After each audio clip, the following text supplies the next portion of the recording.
Oh, the seemingly never-ending snowfall in New England. It's left Boston rooftops covered in a blanket of white. And, you know, it might look beautiful from afar, but the weight of all that snow presents a very real danger. Workers are scrambling to clear it from roofs to prevent them from collapsing. The weight, Greg, is, I think, hard to imagine how much weight is in that snow, because you pick up a handful of snow, you make a snowball, and it weighs nothing, right? But when it's a lot of it over a flat roof, it weighs a lot. Yeah, it does. And here's an estimate for how much water, the equivalent of water, is resting in places in eastern New England, including Massachusetts.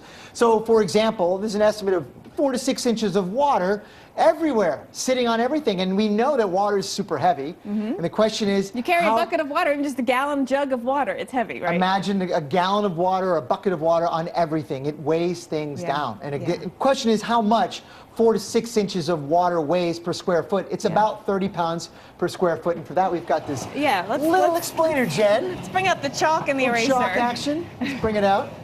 Gosh, I feel like I'm in class. All Scary right, stuff. Professor Prostel. Yeah, so let's imagine the weight of 6 inches of water, about 30 pounds per square foot. So if you have a carport, for example, that's 20 feet by 16 feet, 320 feet squared. That means when you add it all up that there's about almost 10,000 pounds of weight on top of the carport. You can imagine that stresses a lot of those types of structures pretty significantly, right, Jen? Exactly. But look at the warehouse. So this is like a Costco warehouse. This is the square footage of a Costco warehouse. 150,000 square feet. So if you place 6 inches of water over all that square foot, that is a lot of weight on top of your Costco or Walmart or Target. 4.5 million pounds. Wow. 4.5 million pounds. So you wonder if they're built that way. At what point do you decide when you're building the structure, the cost-benefit analysis? Planning for an event like this. Planning for something like this. Right. This is not something that happens often at all. It's a very rare event. Sometimes it's worth planning for the extremes. All right, Chris, back over to you. And there's another problem. It's the actual water that can cause some big problems here. So what we're looking at, people clearing off the roofs and getting right at the icicles, because what are called ice dams, actual water getting dammed up under the snow, can be a huge problem. Let's go ahead right now and show you a picture, and I want to kind of explain what's happening here.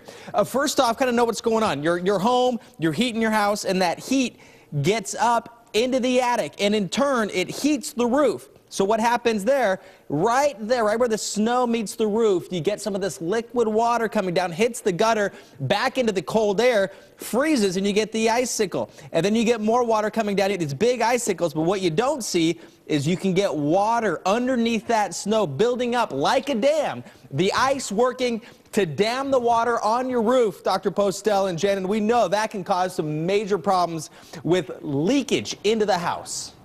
Yeah, we have another way of explaining that as well. It's a real problem, and you look at the icicles and you think of the danger just of the icicles falling, right? But you don't realize that those icicles are trapping water there right along the roof, and it could seep in to the house and run down the walls. So here's a look at ice damming and how it can affect your house. And Greg, our roofs are meant to insulate, right? You want to keep the hot air in. Right. And they have to be sloped, right? To relieve the stress of the weight. But when they're sloped like this with the ice and the snow, that creates additional problems. Right. So you have warm air in your home, and it tries to escape out through your roof, but with the snowpack on there, it can't. And so it ends up melting a little bit of the snow, and you get that melting that seeps down into your gutters. But then it's so cold outside that it freezes, and that's the ice dam that is created that will block additional melted snow from getting out. So it goes right back down into your house, down your walls, can get into your home and create a big, big mess. Indeed.